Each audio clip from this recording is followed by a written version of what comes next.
오늘 이렇게 본문을 보시면 내가 복음을 전할지라도 자랑할 것이 없다.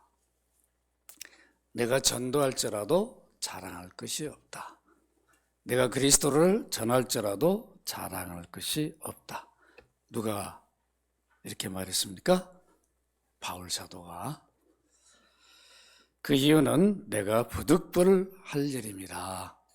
이 부득불이란 말은 당연히 마땅히 꼭 필연적으로 해야 할 일이다. 이 바울 사도의 고백입니다. 오늘은 전도에 대해서 말씀을 드리도록 하겠습니다. 우리 연합교회가 재건축 때문에 잠시 이쪽으로 저쪽 건축될 동안 이주를 하게 되었습니다.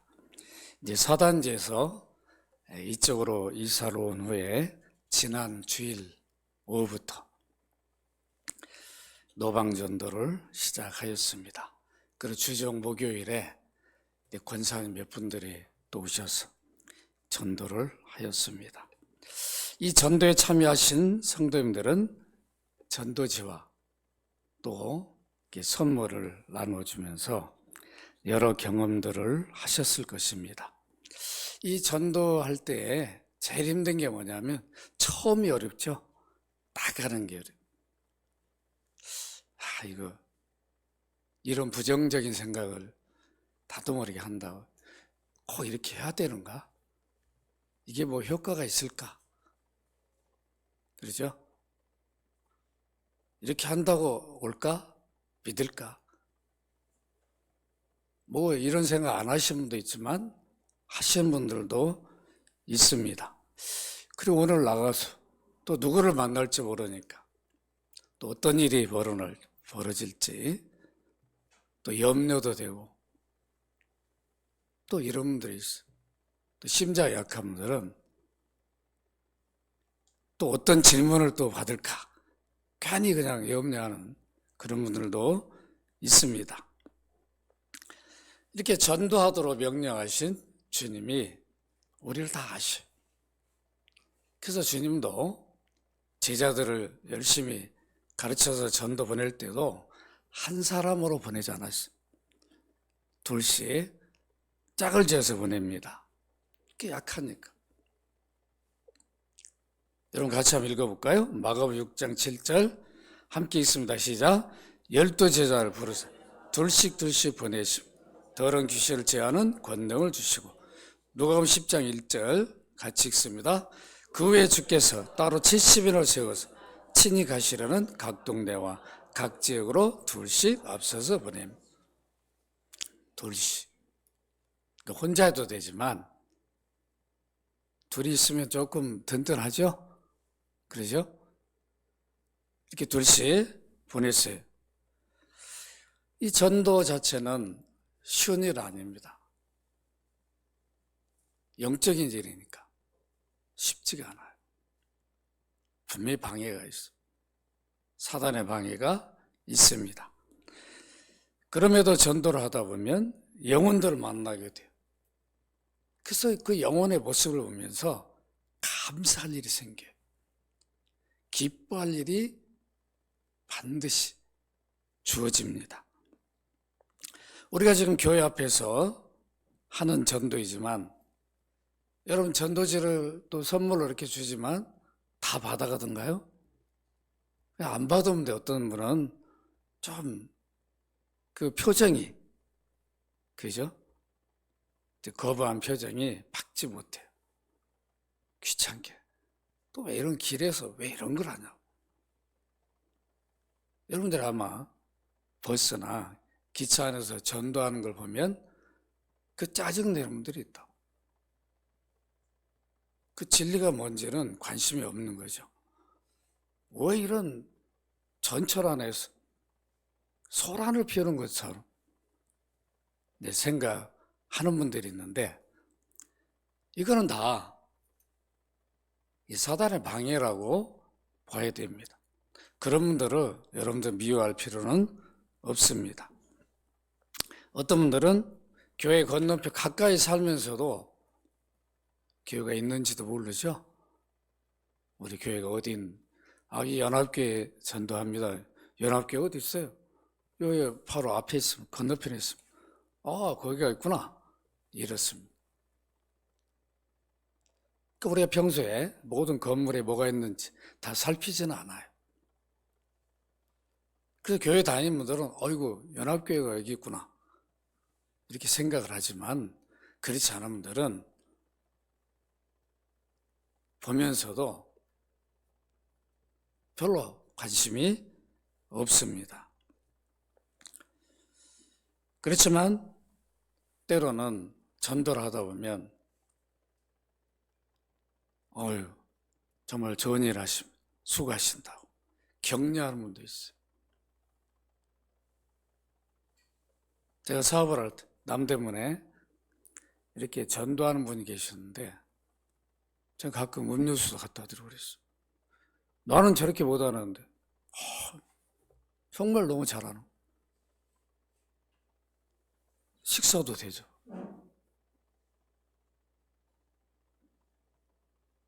그죠?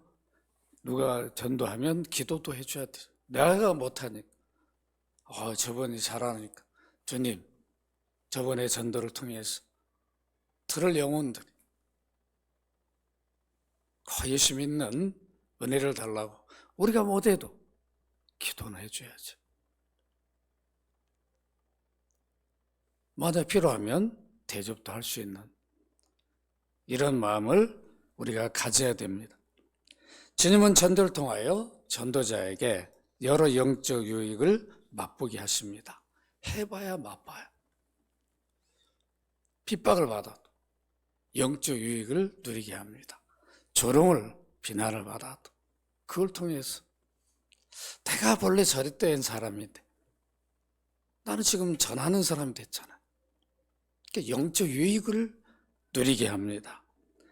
여러분, 이것은 우리만이 아니라 예수님의 복음을 듣고 변화받은 사도들도 또 70인들이 얼마나 기뻐 돌아왔는지 우리가 확인해 보십시다. 누가복음 10장 17절 20절 같이 읽도록 합니다. 시작. 70인이 기뻐하며 돌아와 이르되 주여 주의 이름이며 귀신들도 우리에게 항복하더이다.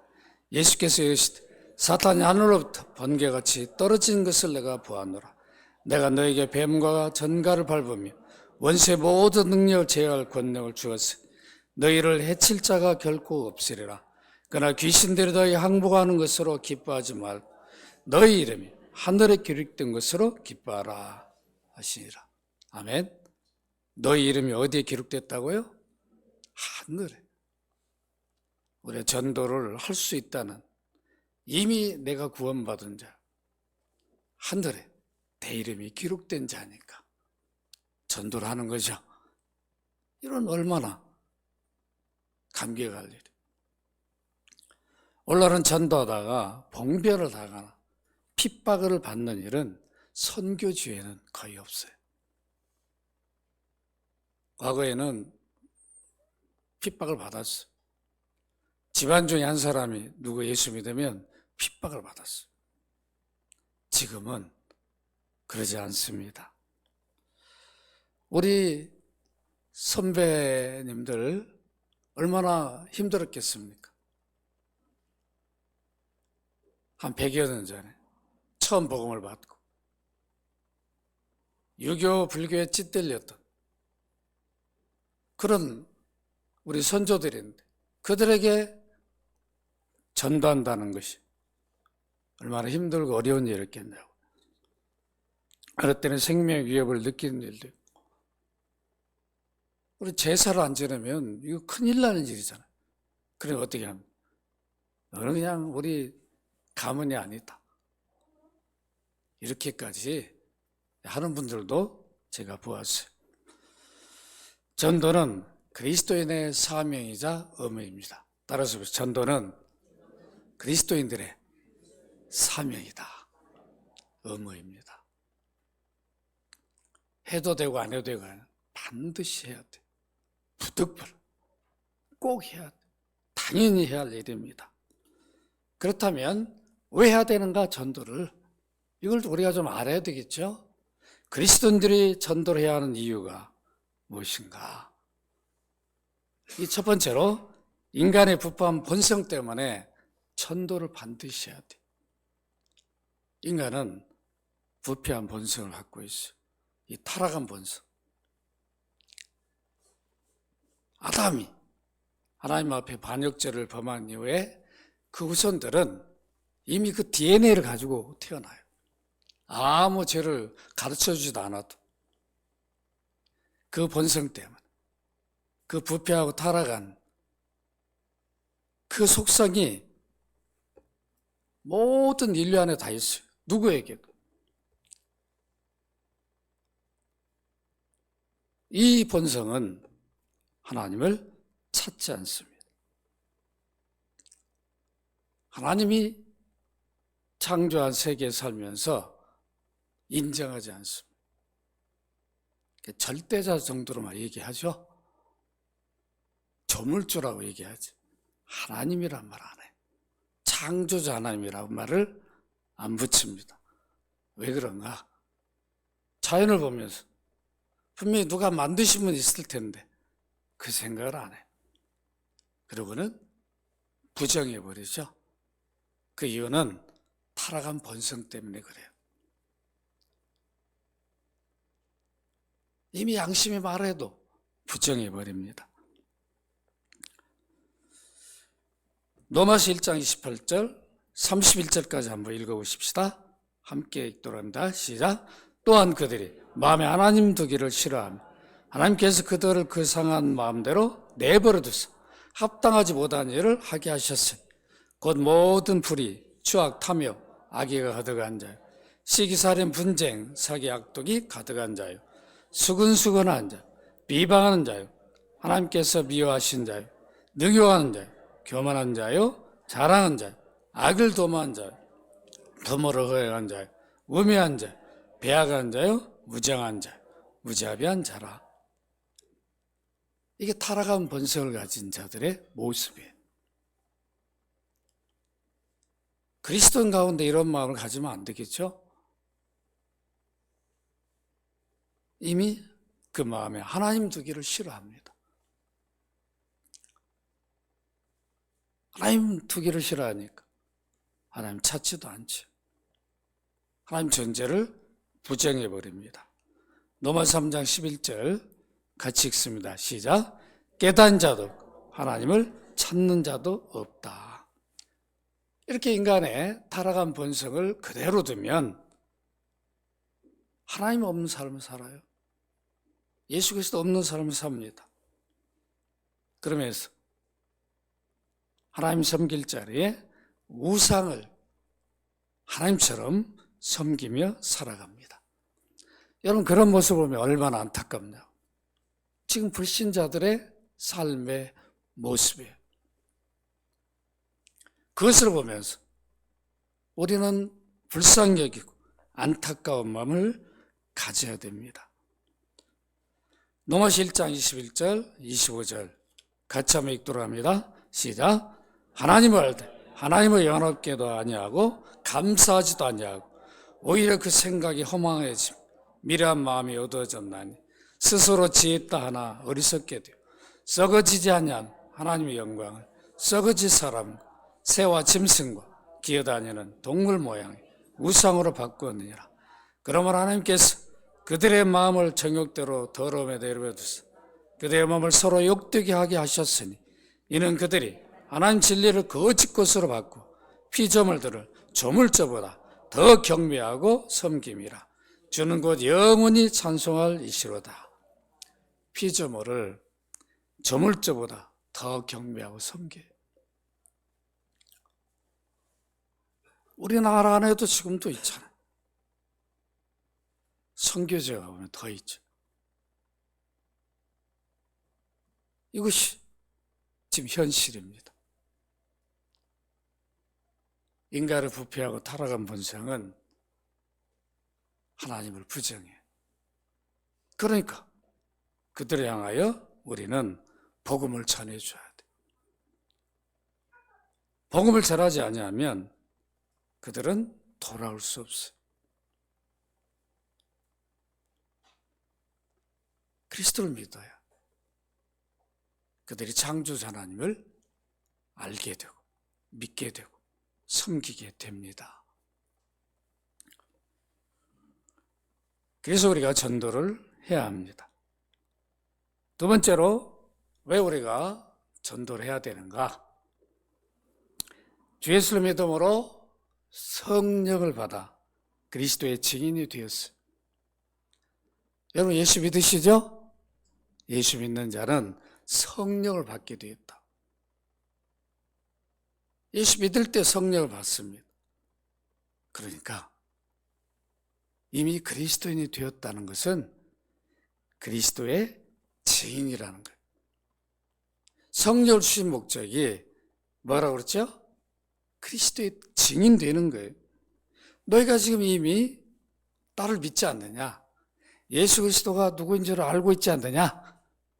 그러니까 증인으로 살라는 겁니다. 그러니까 전도를 해야 됩니다. 내가 믿고 있는, 내가 만나 믿은 예수 그리스도를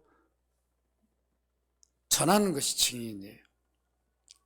여러분 사도행전 1장 8절 같이 읽도록 합니다. 시작. 오직 성령이 너희에게 마시고 너희가 권능을 받아 예루살렘과 온 유대와 사마리아와 땅끝까지 이르러 내 증인이 되리라. 누구의 증인이 되라고요? 예수님의 증인. 성령을 받으면 이미 성령이 하나님이시. 하나님이 내 안에 오셨어요. 모든 능력의 원천이 오신 거죠. 근데 성령을 주신 목적이 뭐예요? 내가 믿는 예수 그리스도를 전하라는 거죠. 성령이 아니하고는 예수 그리스도를 주라고, 나의 구원주라고 고백을 못해요. 그러니까 내가 예수 그리스도를 나의 주라고 고백하면 성령을 받았던 표라고 지난 주일날 성령을 받은 표가 두 가지라고 말씀드렸어요. 하나 뭐예요? 하나님을 아버지라고 부르고 예수 그리스도를 주라고 부르고 나의 구원주라고.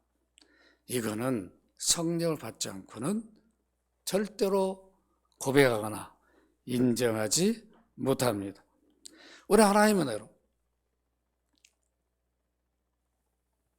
예수 그리스도를 주로 고백함으로 성령을 받았어요. 그러니까 이제 그리스도의 증인으로 전도를 해야 됩니다. 여러분 세상 증인도 누가 되죠? 어떤 사건을 본 사람, 직접 그 현장에 들은 사람, 그런 사람 아니고는 증인이 될 수 없어요. 그럼 거짓 증인으로 처벌을 받아요. 내가 보고 들은 일은 어떤 사람이 와서 그 말을 물어봐도 사실대로 말할 수 있어요. 그래요, 안 그래요? 근데 꾸며낸 일은 이리저리 유도신문하면 잡혀요. 내가 꾸며낸 일이니까. 어느 때는 이렇게 말하는, 어느 때는 저렇게 말하다가 꼬리를 잡히게 돼 있다. 내가 본 것은, 들은 것은 확고하니까. 누가 어떤 질문해도 분명하게 답할 수 있어요. 여러분들이 믿는 예수 그리스도, 그 주님이 원래 하나님이 하나님의 아들인데 나의 죄값을 지불하기 위해서 사람이 되셨어요. 내가 사람이잖아요. 죄 없는 하나님이 아들을 보내서 사람이 죄를 졌으니 내 죄값을 대신 지불하기 위해서 사람이 되게 했다. 이게 성육신이잖아요. 그 죄값을 어떻게 지불했어요? 십자가 피 흘려 죽게 함으로 지불했어요. 그래서 주님이 대신 대속했으니 우리는 그걸 믿음 고백만 하면 하나님은 그것을 죄값을 받으신 것입니다. 대신 지불했죠. 아들이 대신 지불했죠. 우리가 믿으니까 그것을 받으셔. 죄값을. 이렇게 우리가 믿으니까 구원에 이른 거죠. 하나님 자녀가 됐어요. 천국 시민입니다. 이런 복된 은혜를 우리가 입었으니까 우리는 이제 증인이 될 수 있는 거예요. 누가 어떻게 질문해도 내가 믿는 예수 그리스도를 말할 수 있어. 왜 십자가를 지셨는지, 왜 피 흘려 죽으셔서 그것이 나의 죄값이 지불한 것이 되었는가. 우리는 자세하게 누구 앞에서도 말할 수 있는 이것이 증인이에요.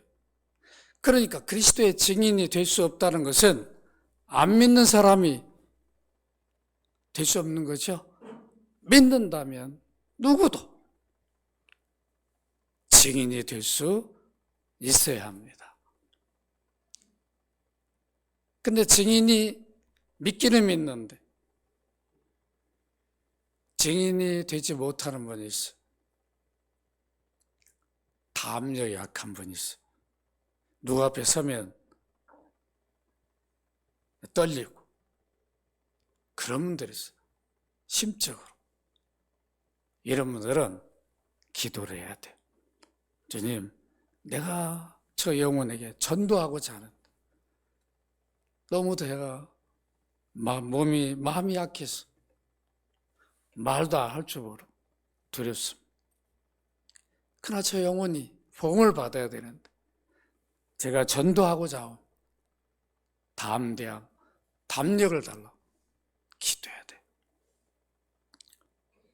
주님은 우리의 그런 연약함을 아시니까 내 힘으로 전도하지 않도록 성령을 주셨어요. 나는 도구로만 사용되는 거예요. 누구를 만날 때 두려워할 필요 없어요.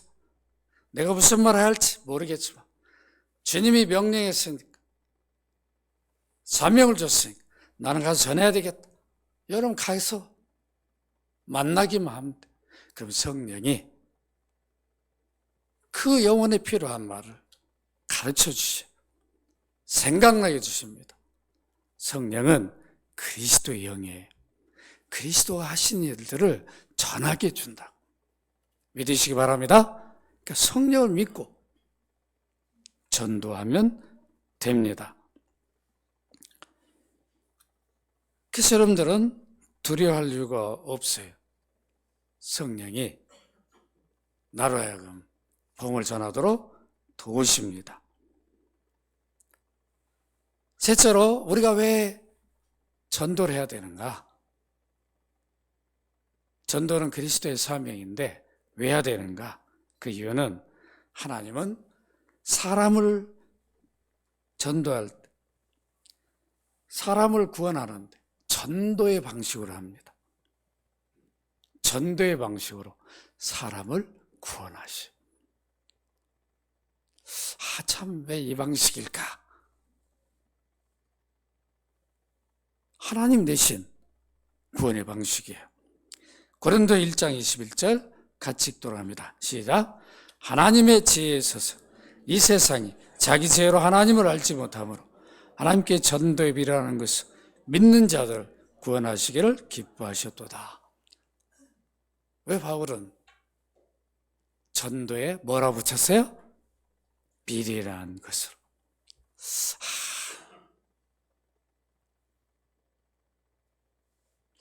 아니야, 전도할 때 막 이적이 막 일어나면 지금도 막 너무 좋을 텐데.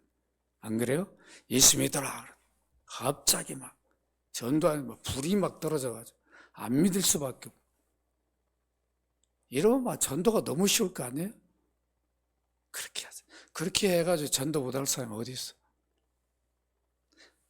매를 맞아도, 비난을 받고 조롱을 받아도 이 복음이 생명이니까. 내가 받은 복음이 나를 살렸잖아. 내 영혼을. 그러니까 그 은혜를 잊을 수 없어서 전도를 해야 되는 거죠. 저 형제가 나를 핍박하는 것은 이 진리를 모르기 때문에.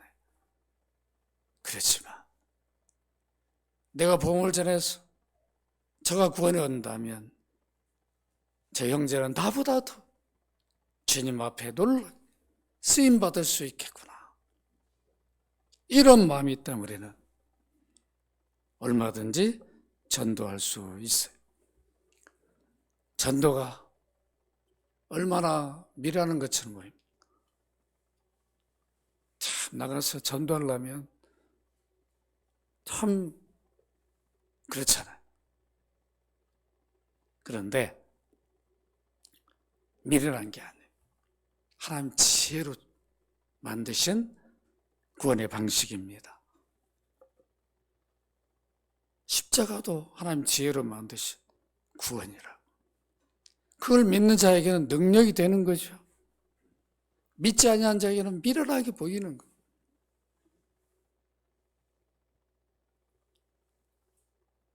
왜 십자가 달린 하나님이 꼭 그 방식으로 했겠는가? 여러분 한번 생각해 보라. 하나님이 아들을 대신 지불하지 않고 다른 일을 했다고 한다면 그것이 은혜로 여겨지겠습니까? 창조주가 피조물을 위해서 아들을 내놓는다? 여러분 이런 일 할 수 있어요? 우리도 못하죠. 우리는 피조물끼리도 이런 일 못해요. 여러분 자녀를 누구 대신 죄값을 갚기 위해서 내놓을 수 있냐? 그것도 생명을 줄 수 있냐? 피조물에게도 이런 일을 못하는 창조주가 왜 하냐? 까짓거 마음에 안 들면 싹 쓸어버리고 다시 지으면 되는데 그렇게 하지 않고 반역한 그들을 다시 회복하기 위해서 이 구원이 회복이죠. 아들을 내어줬어요. 이런 희생을 하나님이 창조자 하나님 피조물을 위해서 하셨습니다. 우리가 이것을 안다면 그 감사와 그 은혜의 깊이를 안다면 감격할 수밖에 없습니다. 전도의 방식이 미련한 것 같지만 여러분 지금까지 기독교 역사를 보시라. 예수님이 전도하셨어요? 그 많은 지역을 다니면서 친히 전도하셨다. 사도들이 전도했습니다. 그래서 초대교회 모든 전도 현장 누가 미련하게 보이지만 그걸 통해서 오늘날 우리까지 복음이 전해져서 우리 대한민국의 많은 교회들이 세워져 선교하는 교회가 되었습니다. 우리가 전도할 때 많은 이적 표적이 초대교회처럼 막 나타났으면 좋겠다. 그런 생각할 필요가 없어요. 우리가 그리스도를 전해주는 자체가 이적과 기적이에요. 그리스도를 믿고 받아들였어. 그들이 성령에 모시면 이것처럼 큰 기적, 이적이 어디 있냐. 병든 자가 고침받고 다시 병들어 죽어요. 이 땅에는 영원한 게 없어요. 다 쇠하고 피할 것이에요. 우리는 그런 게 집착할 필요가 없는 거죠. 그러나 한 번 구원은 영원한 구원이잖아요. 그러니까 우리가 이 복음을 소중하게 여기고 전해줘야 되는 거죠. 예수 믿은 것을 기적으로 여기지 않냐면 안 되는 거죠. 이것처럼 큰 기적이 어디 있나. 성령을 모시고 사는 것처럼 큰 이적과 기적이 어디 있냐. 또내 그냥 보이는 어떤 그런 것만 이적으로 생각하고 그럴 필요가 없어요. 우린 전도할 때 영혼만 바라봐요. 성령님 내가 전도하러 가. 오늘 놀랍게 성령을 주신 목적이 전도인 역사옵소서. 그렇게 하고 전도하면 영혼만 바라보 그리스도를 풍성하게 전해줘야 되죠. 누구이신 우리 구원을 위해서 어떤 일을 하셨는가? 믿음이 어떤 우리에게 일들이 주어지는가? 구원의 결과물들이 무엇인가를 우리는 말해 주어야 됩니다. 비록 성경을 잘 알지 못해도 걱정할 이유가 없어. 성령이 가르쳐 주실 겁니다. 바울 사도 전도할 때 자신이 가진 지혜, 지식, 경험으로 하지 않는다라고 그랬어요. 오직 자신 안에 계신 성령만 의지하고 그 역사만을 기대하고 전도한다라고 분명히 고백합니다. 여러분 찾아보십시다. 고린도서 2장 4절 같이 읽습니다. 시작. 내 말과 내 전도함이 설득력 있는 지혜의 말로 하지 아니하고 다만 성령의 나타나심 능력으로 했다. 바울이 얼마나 뛰어난 지식을 가졌냐. 납비로 많은 경험들이 있어요. 그러나 다 배설물로 여겼다. 그것으로 사람을 못 변화시켜. 여러분들이 가진 지식, 세상적인 지식으로 사람을 설득하고 변화 못 시킵니다. 그리스도를 전하면 성령이 역사할 때 믿게 되고 놀라운 변화가 일어납니다. 그래서 우리는 성령의 역사해달라고 기도해야 됩니다. 요한복음 15장 26절 함께 읽습니다. 시작. 내가 아버지께로부터 너에게 보낼 보혜사 곧 아버지께로부터 나오신 진리의 성령 오실 때 그가 나를 증언할 것이다. 성령은 진리의 영이다. 진리신 그리스도를 믿게 하고 진리를 가르쳐주고 생각나게 해줍니다.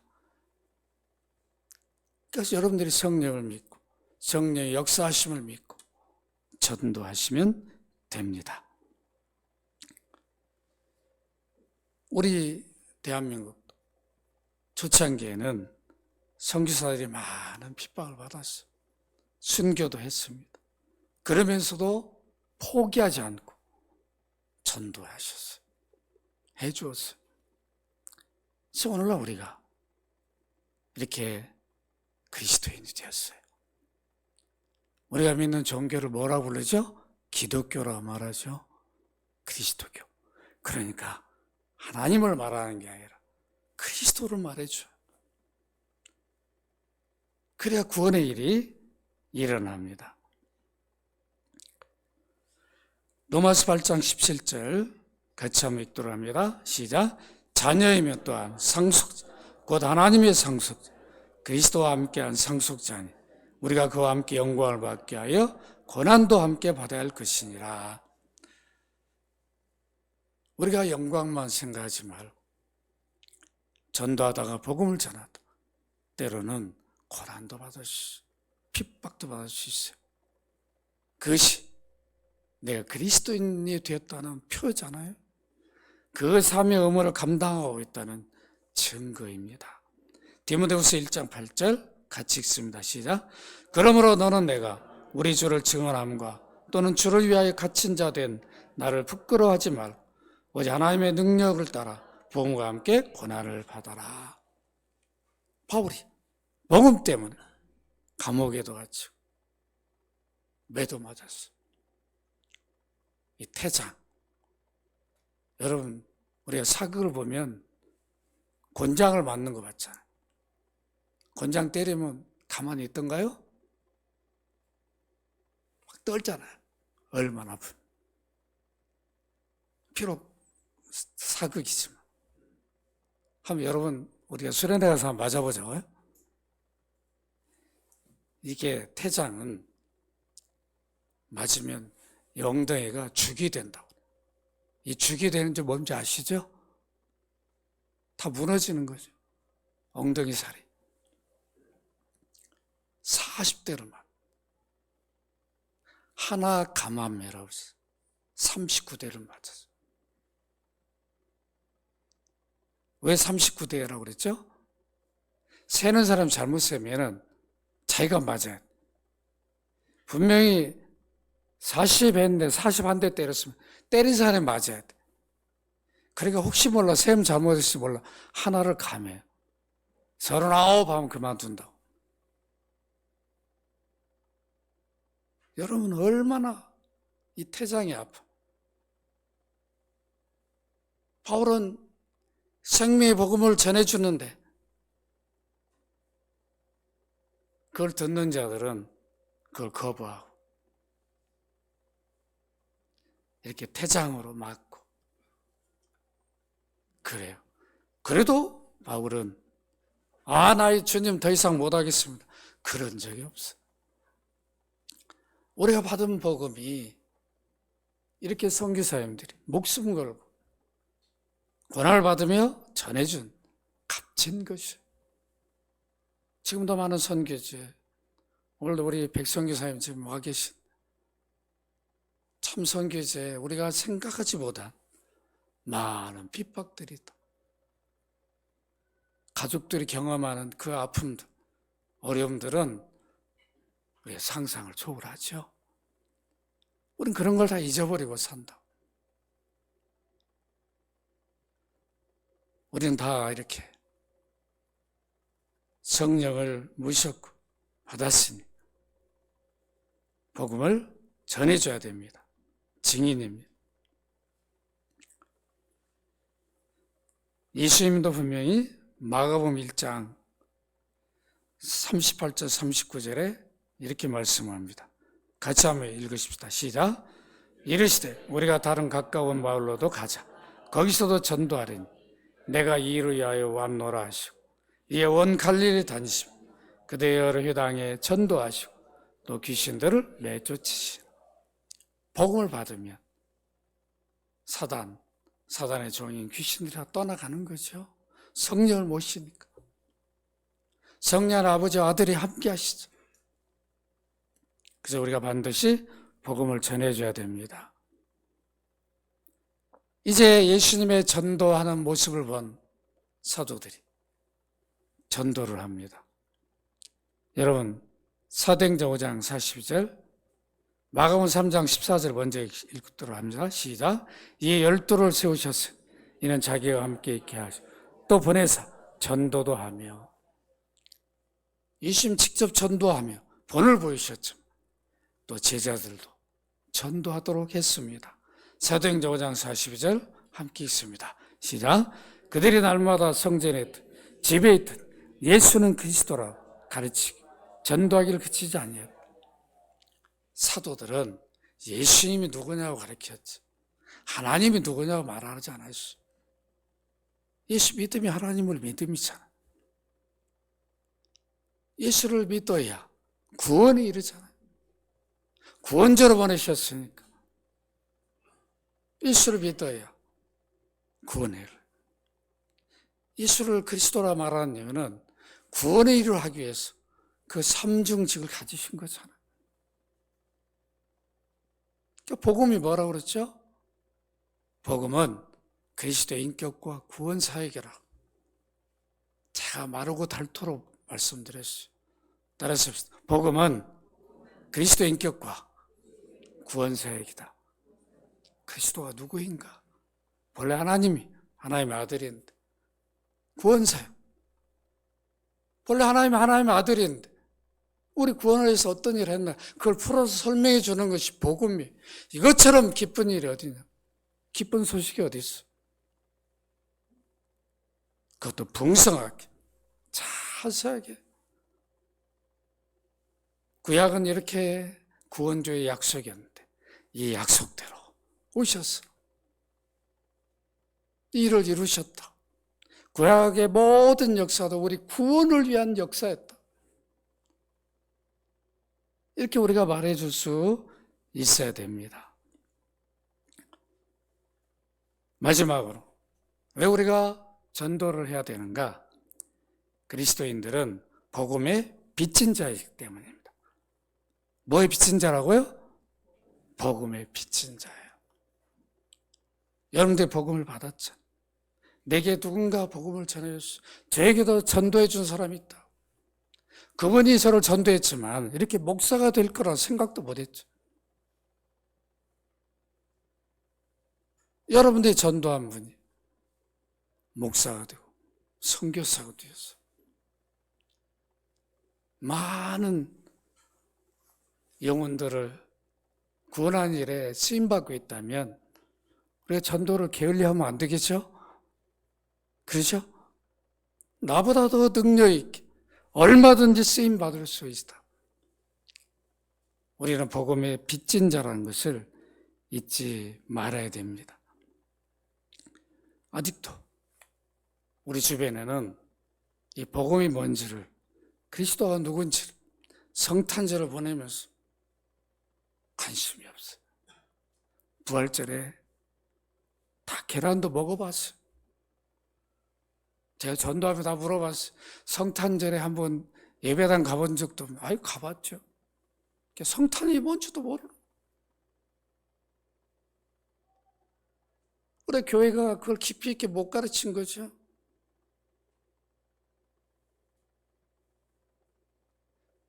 그리고 그냥 노래만 부른 거예요.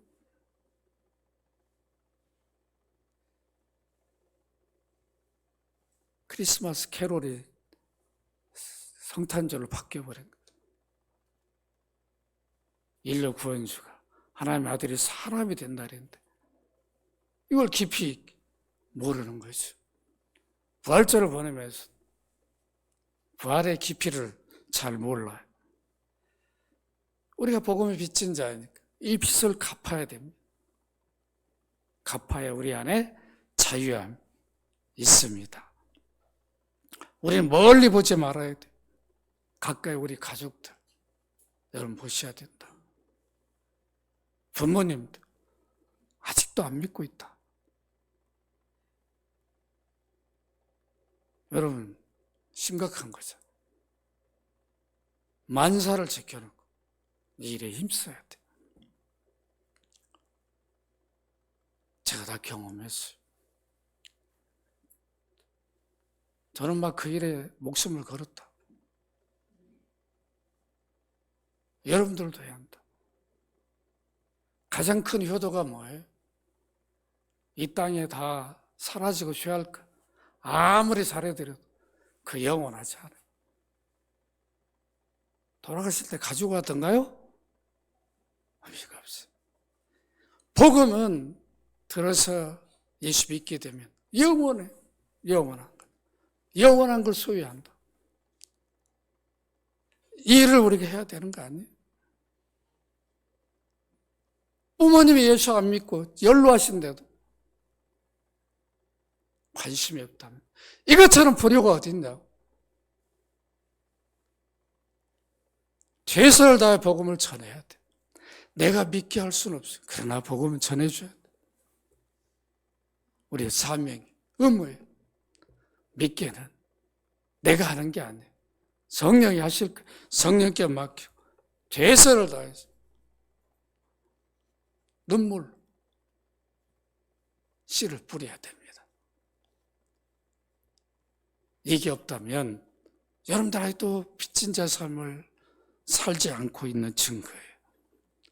내가 복음의 소중함을 안다면 어떻게 부모님, 형제들이 안 믿고 있는데 가만히 있을 수 있냐?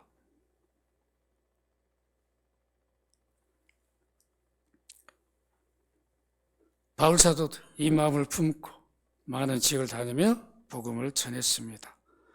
여러분 로마서 1장 14절 같이 한번 읽으십시다. 시작.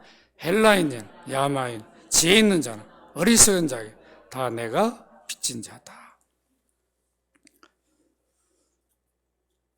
우리 주변에 이웃들, 친지들, 친구들, 친구가 예수 안 믿는데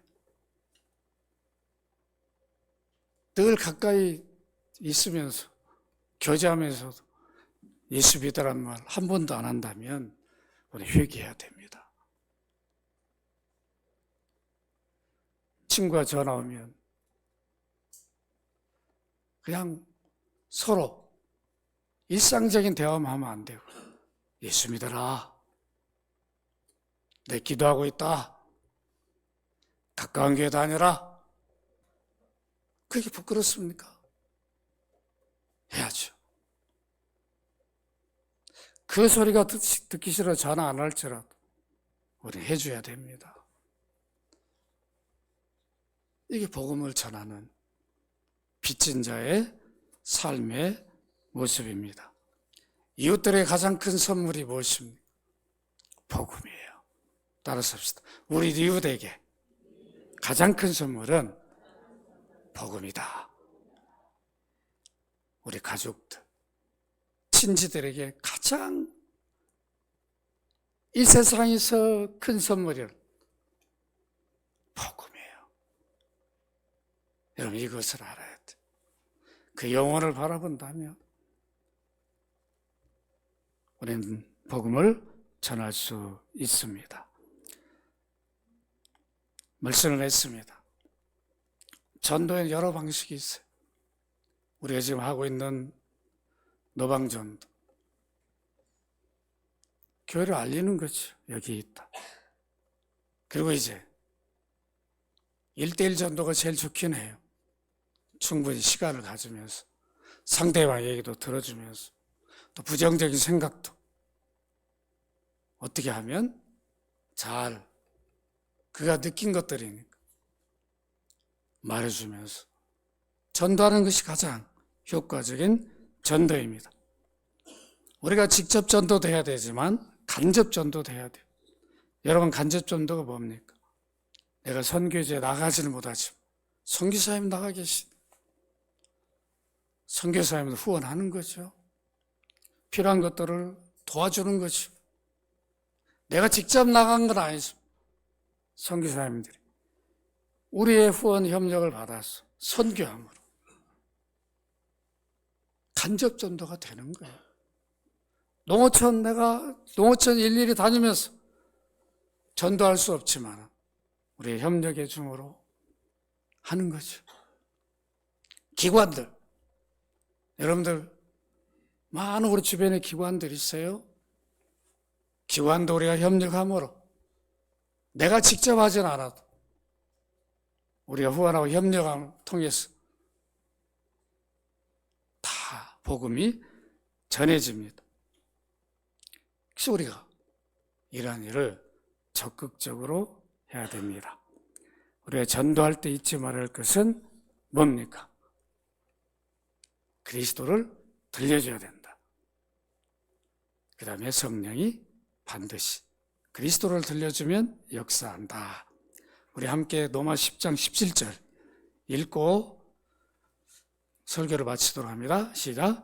그러므로 믿음은 들음에서 나며 들음은 그리스도의 말씀으로 말미암으니라.